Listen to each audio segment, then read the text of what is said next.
Vou contar mais uma linda história a partir de agora. Só que eu quero fazer antes um pedido para você. Se inscreva no canal. É um gesto tão simples para você e tão significativo para o canal.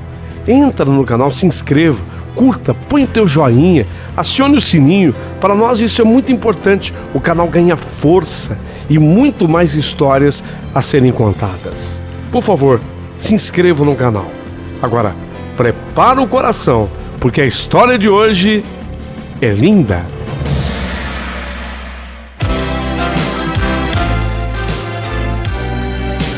Rádio Emoção. Paulinho Boa Pessoa. A verdade de cada um.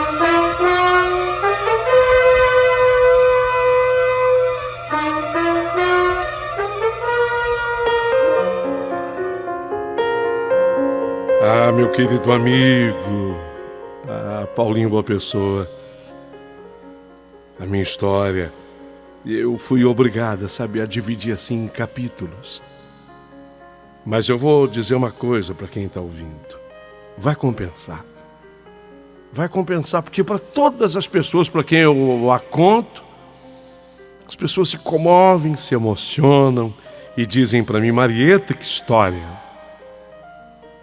Marieta, que história! Eu nunca vi uma história assim. É o que as pessoas me dizem. Então, neste instante, prepara o seu coração para as coisas que eu vou contar. Eu vou para o segundo capítulo da minha história. Enquanto há vida, há esperança. Foi, assim, o melhor título que eu pude encontrar, Paulinho. Enquanto há vida, há esperança.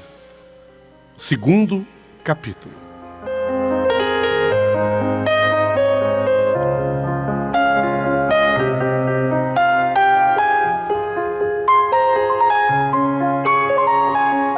Eu, Marieta, havia tido aquele impressionante sonho. E ao mesmo tempo em que foi um sonho, foi uma visão do meu filho Ravi. Eu havia pedido na UTI que ele me desse um sinal sobre doação de órgãos, que havia sido um assunto, não ainda um pedido, porque ele tinha o mínimo de atividade cerebral. Mas o médico responsável por Ravi deixou claro que esse seria o teor da nossa próxima conversa. Então eu havia pedido ao Ravi um sinal, mas sobre esse assunto. Nós nunca tínhamos discutido isso, até pela juventude dele. Não se esqueçam que o Ravi tem nesse momento 32 anos. E se eu fiz o apelo com tanta verdade em mim, Ravi me atendeu. Eu fui atendida, eu fui ouvida. Mas não sobre isso veio sinalizar o meu filho, não sobre a doação de órgãos. O assunto ficou completamente esquecido por ele. Mas ele veio me contar, veio me falar de um filho. Um filho. Mãe, eu sou pai. Eu tenho um filho.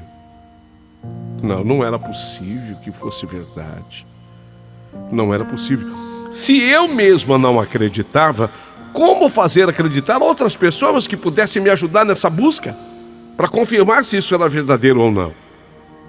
Sim, pois Ravi, na aparição feita a mim, foi claro. Ele queria que eu fizesse essa busca.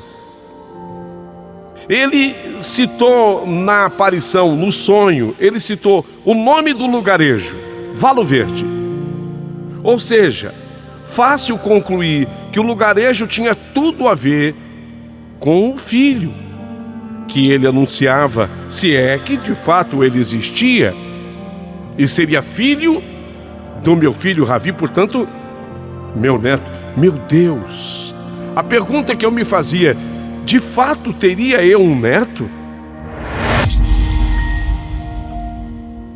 Isso passava pela minha cabeça, martelava o meu coração.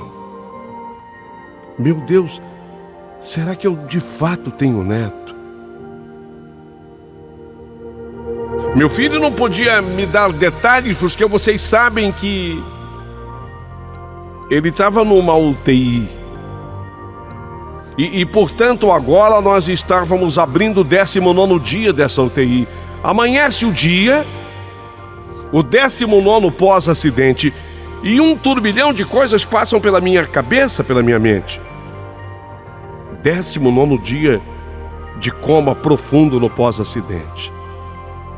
Mas é a primeira vez nesse período que eu amanheço pensando numa outra pessoa que não o Ravi, o meu filho.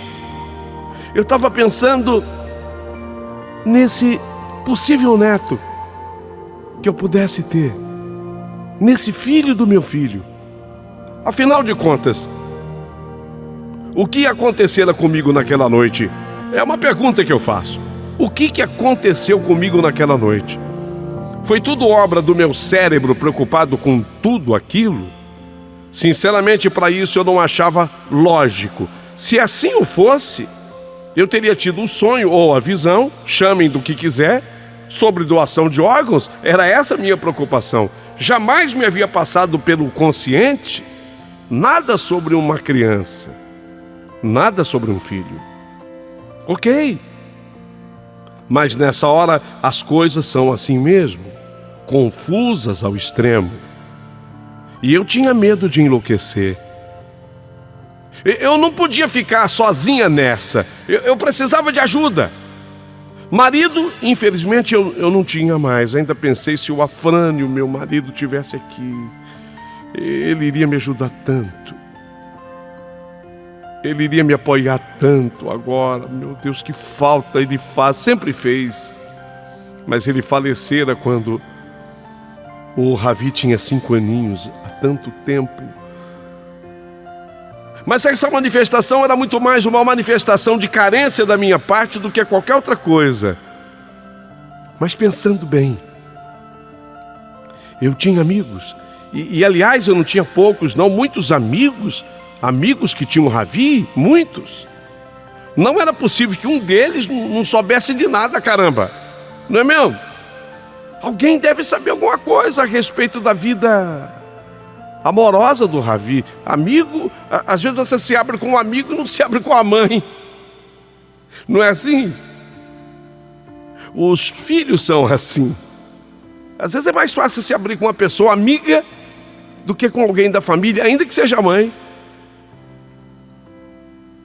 Ora, se ele teve uma namorada escondido e em algum momento ele deve ter aberto para algum amigo essa história.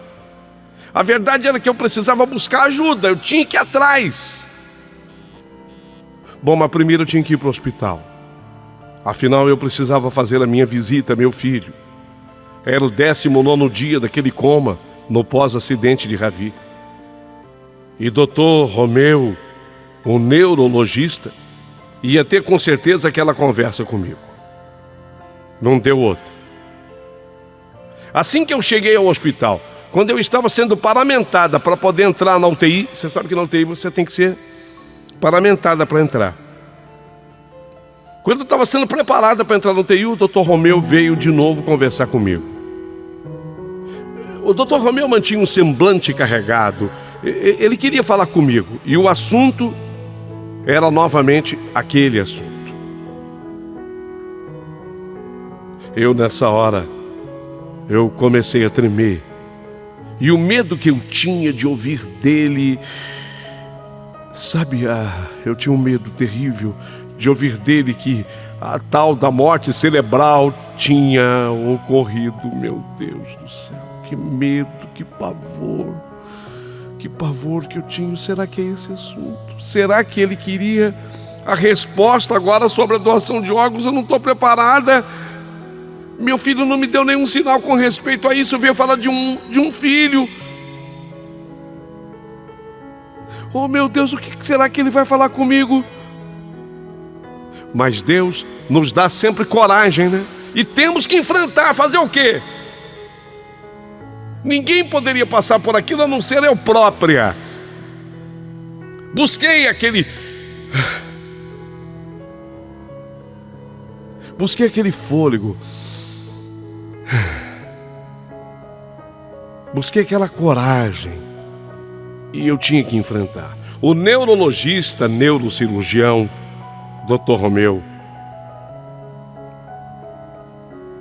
primeiro ele ouve aquela clássica pergunta minha: Dr. Romeu, como está o meu filho? Como está o Ravi? E ele responde: o Dona Maria está quadro estável, mas ainda com baixíssima atividade cerebral. Posso dizer para a senhora que não houve alteração no quadro de ontem para hoje. O senhor acha que tem alguma chance? Olha, Dona Maria, eu vou dar uma resposta que a senhora, dentro da sua sabedoria, vai entender. Dentro da sua sapiência, vai entender.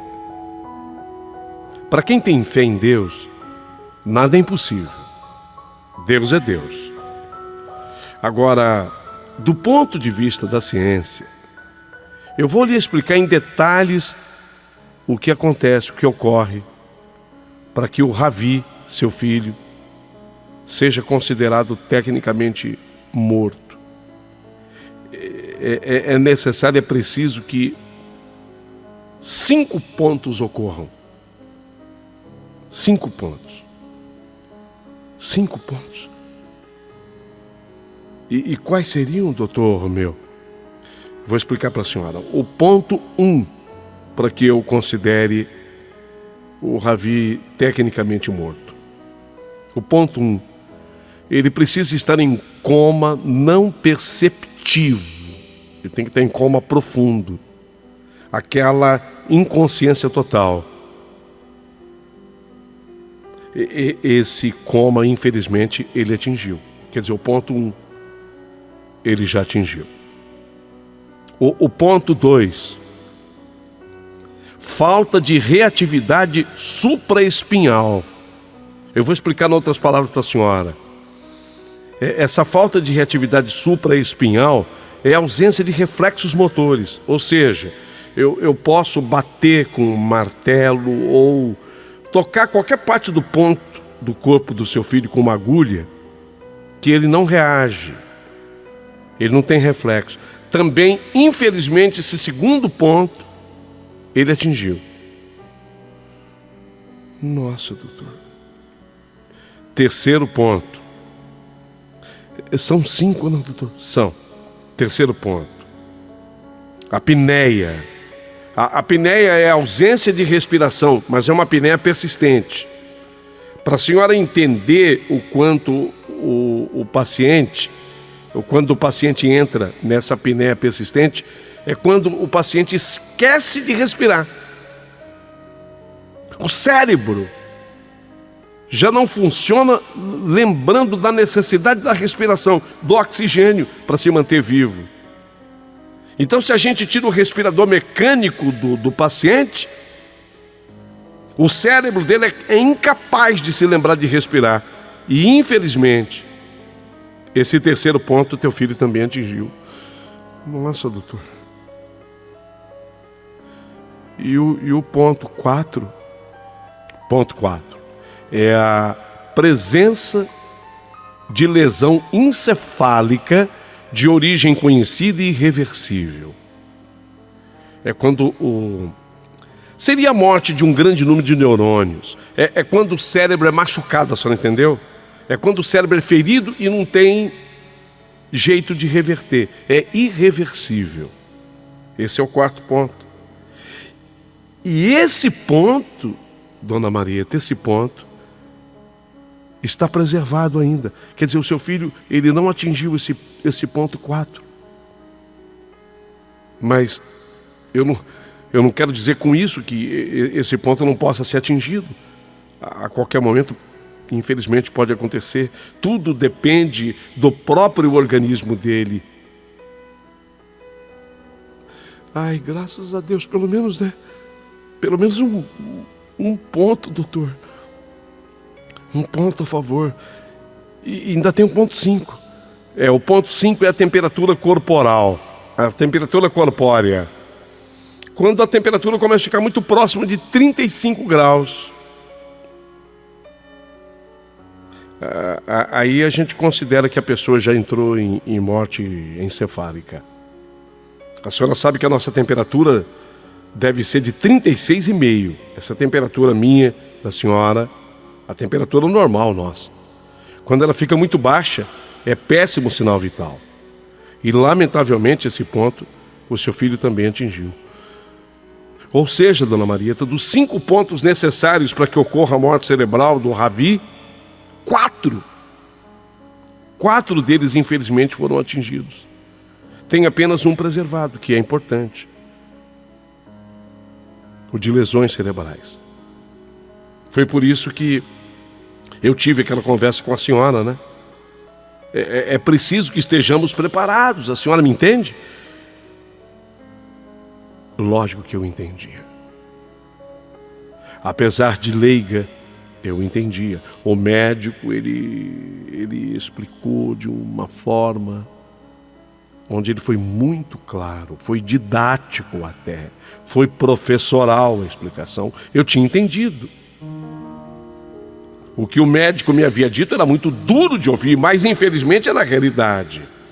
E diante do exposto, eu respondi para o Dr. Romeu: o Dr. Romeu, pelo que eu entendi, nós temos então um ponto a nosso favor. E o senhor sabe, eu sou mãe. E eu vou me apegar a esse ponto. Eu confio na ciência. Eu confio no trabalho do senhor. O trabalho do senhor é fundamental para salvar a vida do meu filho. Mas sabe, doutor Romeu, não quero te ofender, mas eu confio ainda mais em Deus. Confio demais em Deus.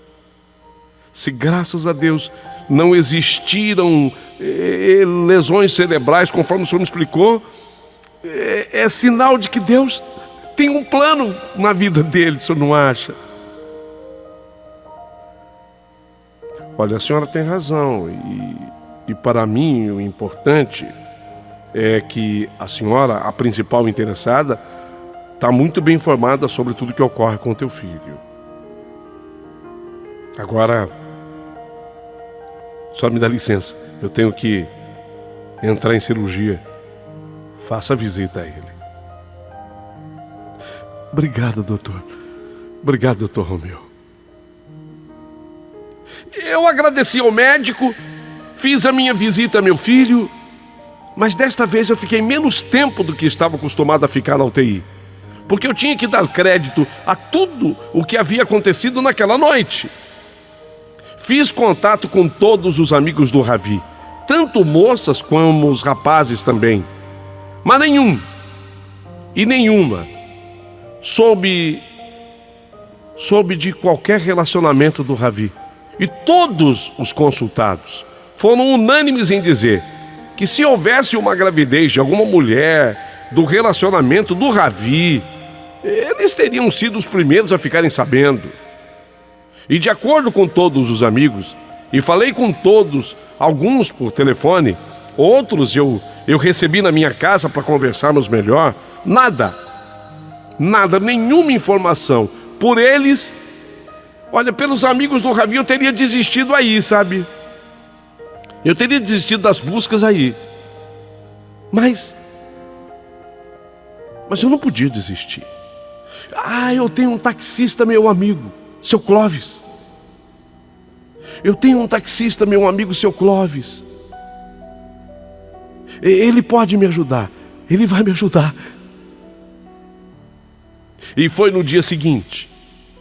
No dia seguinte, eu iria até a casa do seu Clóvis. Eu sabia onde ele morava. E pelo grau de amizade, ele era a pessoa que podia rodar comigo pelo Valo Verde, fazendo uma pesquisa, porque eu teria que passar tudo que é cantinho do Valo Verde. E o seu Clóvis, pelo grau de intimidade, iria me entender do que eu precisava. Não é qualquer taxista que faz isso. Eu precisava de mais. Não era só do trabalho do profissional, eu precisava do trabalho do profissional e da amizade do taxista para poder entender. Ó, vamos ali, agora para aqui um pouquinho, espera, eu vou ali, o senhor vem comigo. O seu Clóvis dava para eu fazer isso. Deu para entender a diferença? Mas olha que surpresa mais desagradável. Quando eu vou à casa do senhor Clóvis, eu fui informada pela família: seu Clóvis havia falecido. Não, vocês estão brincando comigo. Fora vítima de um ataque do coração. O táxi estava estacionado na casa, mas parado. Meu Deus. Meu Deus, e agora? Sensível como eu estava, eu comecei a chorar. Eu comecei a chorar e me abri. Eu me abri naquela sala para as pessoas que me receberam na casa do seu Clóvis. A viúva, mulher dele, Dona Ângela, a filha dele, a Norma. Me abri. E me abri sobre tudo que eu estava sofrendo e falei até do motivo pelo qual eu fui atrás dele, porque eu poderia ter ido atrás de qualquer outro profissional taxista, mas ele, como eu conhecia, tinha amizade com ele, ele teria paciência de rodar comigo por todo o Valo Verde nessa pesquisa. Quando eu acabei de falar, mais uma surpresa, e desta vez boa. Norma, a filha do seu Clóvis, era uma moça beirando os seus 40 anos. Ela me olhou e falou: Dona Marieta, eu tô tocada pela sua história, Dona Marieta. Eu tô comovida. Ó, se a senhora quiser, eu dirijo, e não é por querer me gabar, não. Eu dirijo muito bem. O táxi está aqui parado em casa. Eu vou fazer essa viagem com a senhora. E vamos sem pressa. Vamos juntas, eu e a senhora. Vamos pesquisar essa história. Nossa, foi tão especial ouvir tudo isso dela. Me deu um estado novo de ânimo, de esperança, sabe? Eu senti tanta firmeza em suas palavras. Havia uma pressa no ar. Eu vou explicar isso. Eu vou explicar essa pressa. Havia sim uma pressa no ar e eu vou explicar. Eu tinha colocado na minha cabeça que meu filho não foi à toa me fazer aquela comunicação. Que ele, meu filho, tinha pressa na busca. Sabe esse tipo de coisa que mãe, e só a mãe mesmo acredita? Ninguém mais. Representava para mim o seguinte, que meu filho, ele precisava que eu descobrisse esse filho dele antes que o pior lhe acontecesse. Havia uma pressa. Havia uma grande pressa no ar. Olha, eu só sei dizer que no dia seguinte, eu e a Norma passou lá em casa antes das 8 horas da manhã e rumamos ao Valo Verde. Antes eu tive o cuidado de pegar umas fotos do Ravi. Inclusive, uma das fotos, ele todo vestido com aquela roupa de couro preta, com a qual ele adorava pilotar e viajar com a sua moto. Eram as referências que eu tinha e que podiam ajudar nessa busca. Norma, muito prestativa e gentil, disse-me que faríamos o necessário até que uma resposta houvesse. Caramba, Norma, eu não tenho nem palavras para te agradecer, não.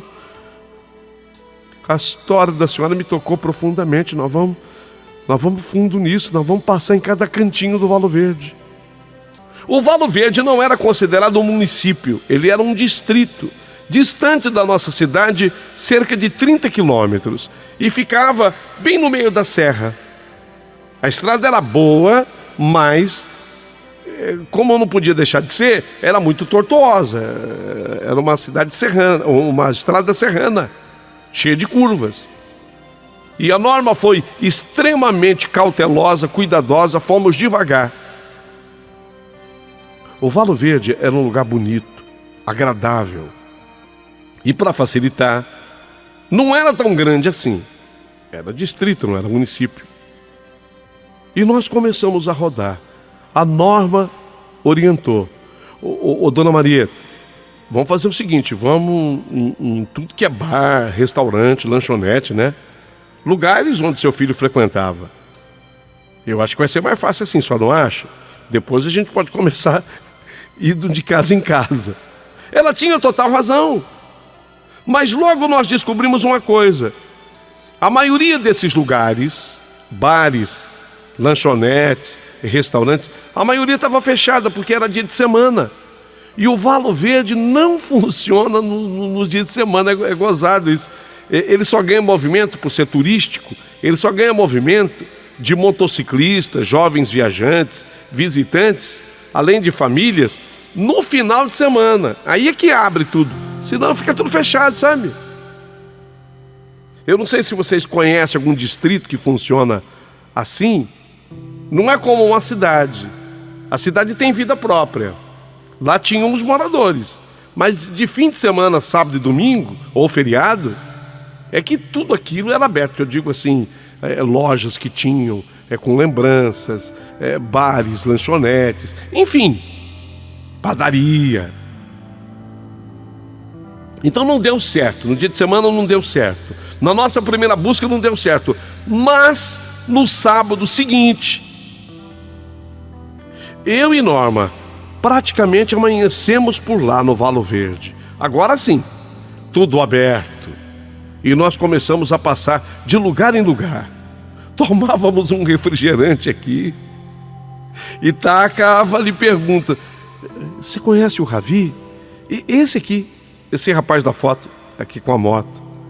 E tinha gente que dizia: não, nunca vi, não conheço.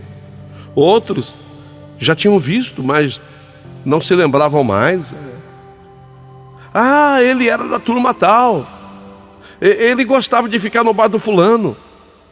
Não era ele que almoçava no restaurante do Beltrano? Cada um vinha e dizia alguma coisa, mas nada de concreto.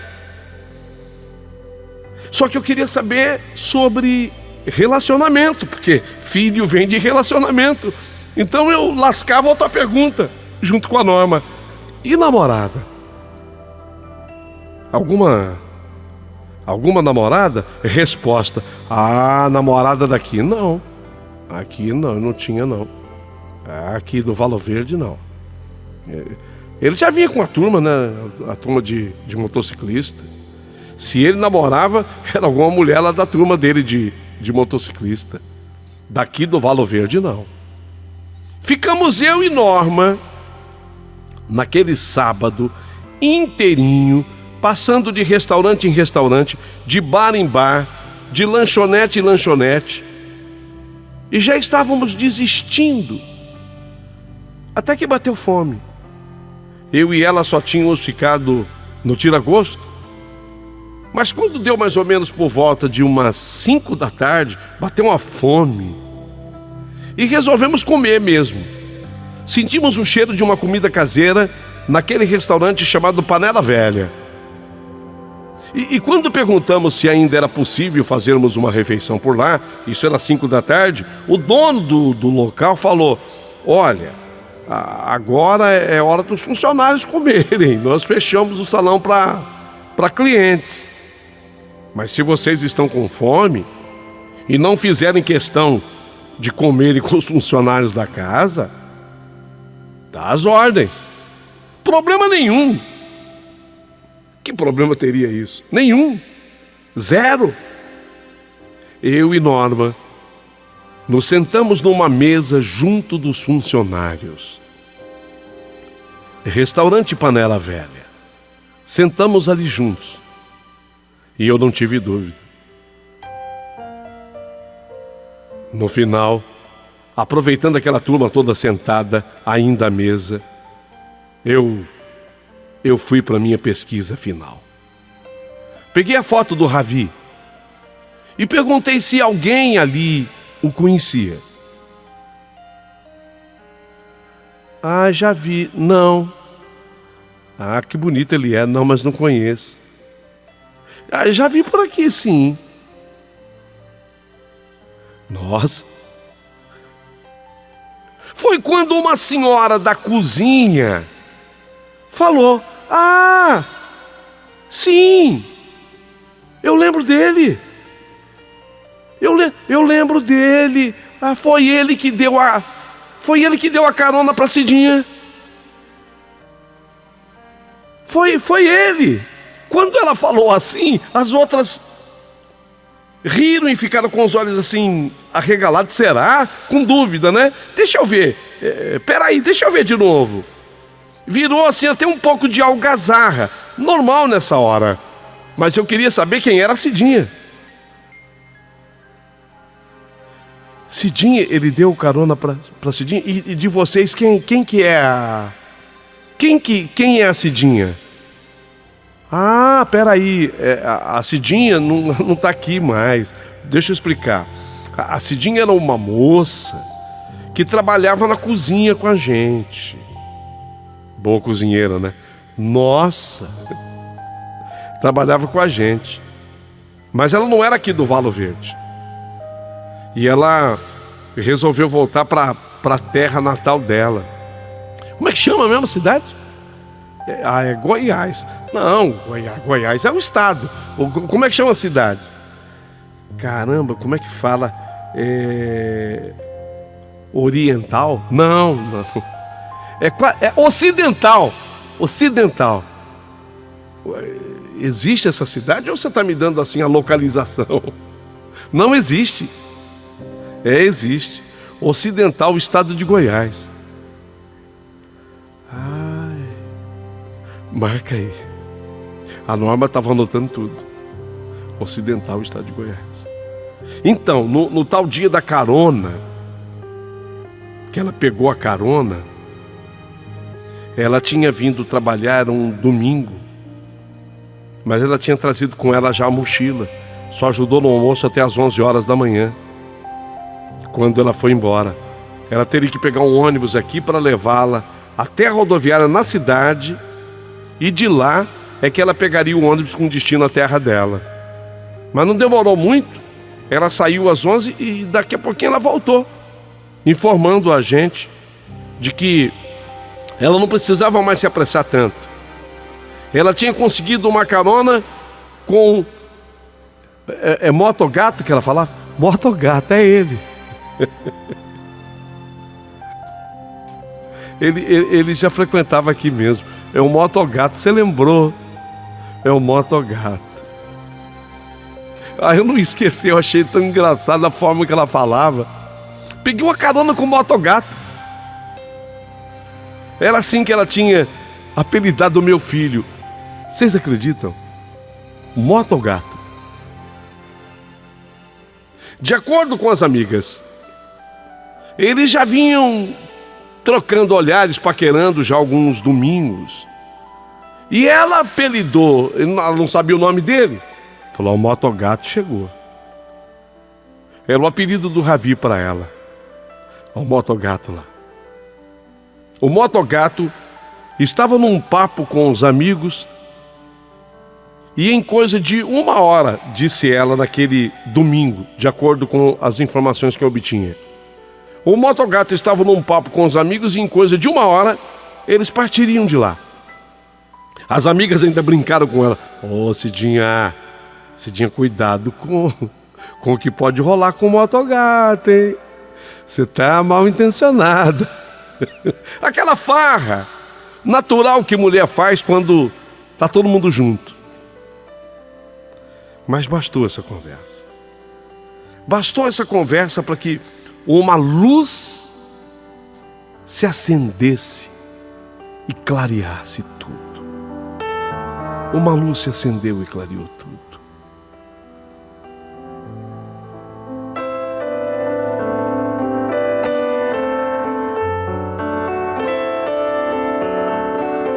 Aquela mulher da cozinha, ela tinha apenas a informação de que ela era de uma cidade chamada Ocidental, em Goiás, mas não tinha endereço completo.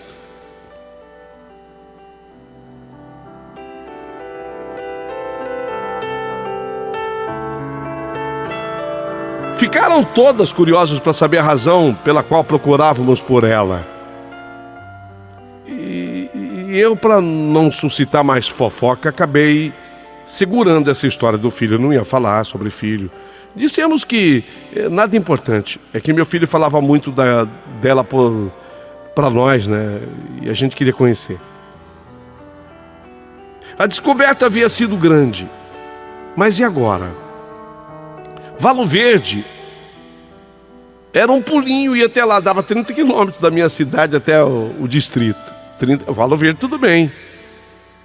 30 quilômetros. Mas e Ocidental? Goiás. Cidade da qual nunca antes havíamos ouvido falar.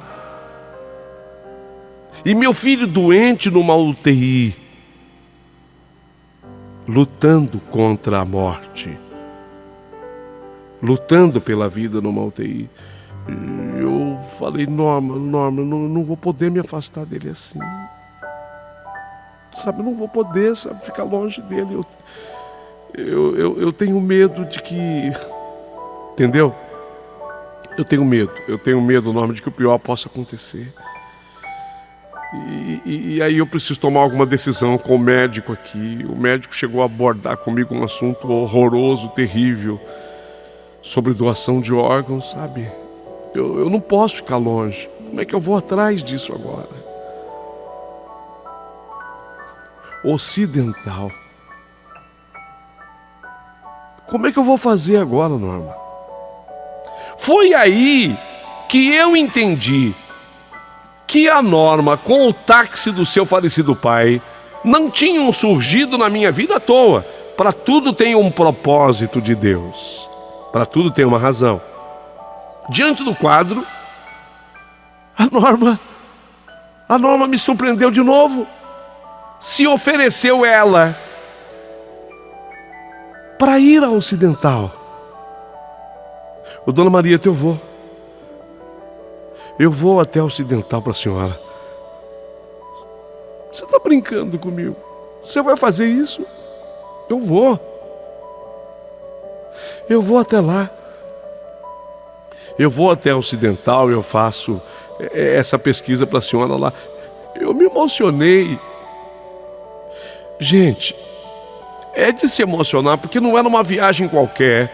Eram 877 quilômetros, quase 1.000 quilômetros de distância. 877 quilômetros, 12 horas batidas de viagem dentro de um carro. Isso sem contar as paradas. E ela estava se propondo a fazer isso por mim, para mim. Eu conheci o pai dela. Mas aquela moça estava se propondo a me ajudar. Não era, e não é, qualquer pessoa que faz isso por alguém. Não é. Ainda mais que nós não tínhamos tempo, não podíamos esperar. Repito, eu tinha medo que meu filho morresse antes. E eu tinha enfiado na minha cabeça que essa era uma resposta que ele buscava em vida. E eu tinha que lutar por isso, porque meu filho ainda vivia. Mas Deus havia encaminhado tudo, colocou a Norma no meu caminho e era para me ajudar. Arrumei o Tiago, um sobrinho meu, para ir de companhia com a Norma até Ocidental. Isso tudo se dera lá na cidade em que nós estávamos. Isso tudo aconteceu no sábado. E já na segunda-feira, 6 da manhã,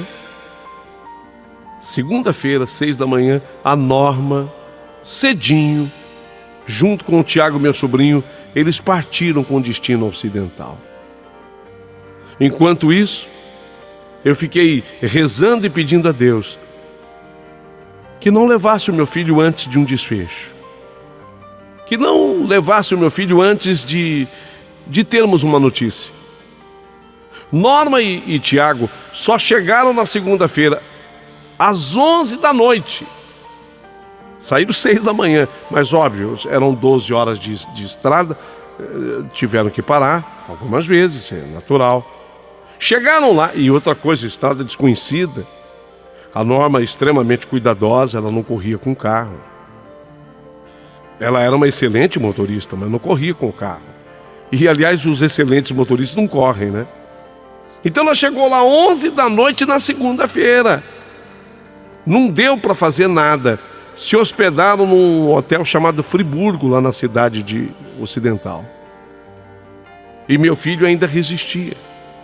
Daquele jeito, naquela luta, naquela batalha. 1 ponto a favor dele, dos 5, para se considerar a morte cerebral. Dos 5, 1 ponto só a favor dele, 1 só. Mas ele resistia. Agora, nós já estávamos no 23º dia após o acidente. Quadro inalterado, mas sem lesões cerebrais, graças a Deus. Era a barreira que separava Ravi da morte. Antes é preciso lembrar que naquela mesma segunda-feira da viagem, eu também recebi a informação do pessoal do restaurante Panela Velha que Cidinha morava num distrito lá chamado ABC, lá em Ocidental. Não era na cidade de Ocidental, mas num distrito chamado ABC. Pronto, tinha ficado mais fácil. Na terça-feira, cedo, Norma e Tiago partiram para lá, para ABC, distrito de Ocidental. E eu já me preparava para ir para minha visita, porque a visita minha na UTI naquela terça-feira estava marcada para eu chegar lá umas 2 da tarde. Eram 13 horas. E eu não me esqueço disso, porque eu tinha olhado o relógio aquela hora para saber a que horas eu deveria sair de casa para ir para minha visita na UTI. Essa hora ficou muito marcada para mim. Eu devia chegar no hospital às 14. Eram 13 horas, quando o telefone da minha casa tocou. Eu atendi. Era a Norma. Oi, Norma. Marieta. Dona Marieta. Eu percebi que a voz da Norma estava mais alegre. Sabe quando você sente que a voz da pessoa estava mais contagiante, mais alegre? Dona Marieta. Oi, Norma. Tudo bem? Como é que tá o Tiago? Não, o Tiago está bem. Eu também estou bem. A senhora está preparada?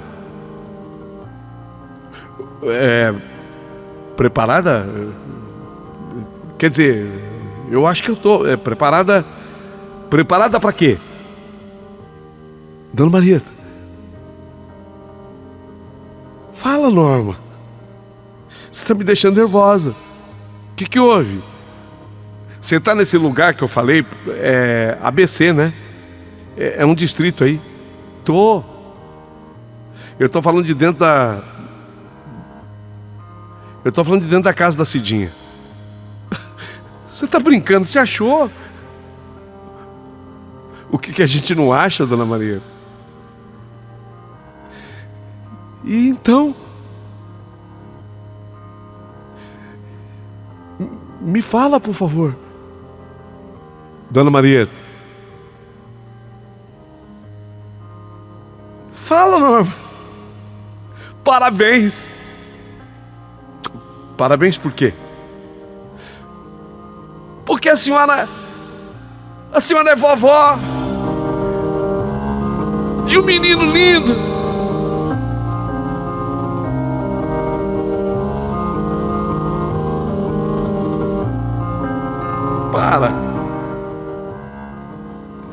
Para, Norma. A senhora é vó de um menino lindo. E adivinha o nome dele? Ô Norma, eu acho que eu tô sonhando, né? Não, Vê que horas são. 13 horas e 2 minutos.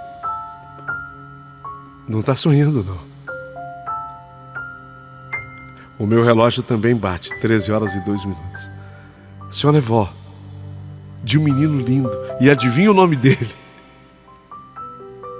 Ah, não sei. Não sei, eu tô chorando aqui. Eu tô chorando muito. Me fala.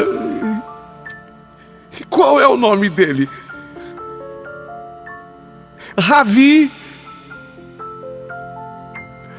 Não, Ravi é meu filho. A senhora entendeu certo, é isso mesmo. Também é o nome do teu neto. Ravi.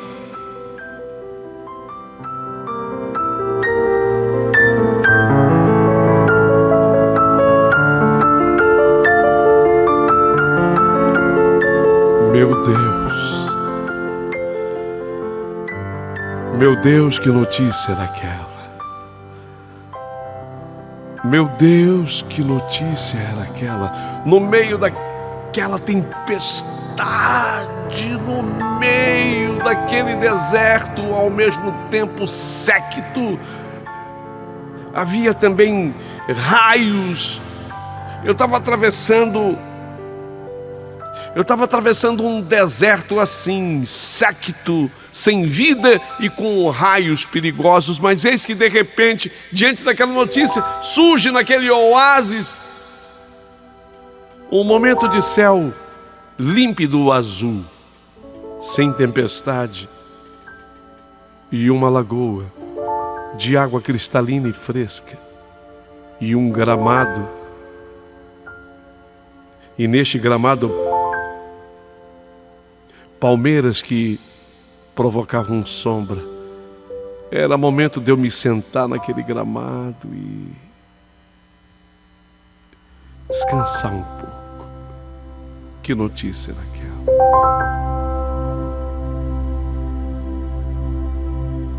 Eu fiquei não sei quanto tempo para que a ficha caísse. Eu acho até que eu tive um apagão, porque eis que de repente eu comecei a ouvir por parte da Norma: Dona Marieta, Dona Marieta, Dona Marieta, Dona Marieta, Dona Marieta, ô Dona Marieta. Oi. Eu tive sim um apagão. Desculpa, eu tô aqui chorando. Dona Marieta,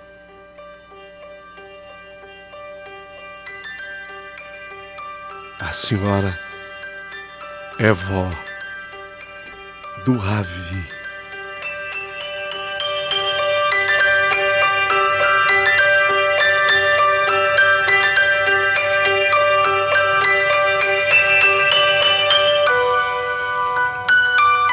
E é assim que termina o segundo capítulo da minha história. E eu imediatamente já começo agora a escrever o terceiro capítulo,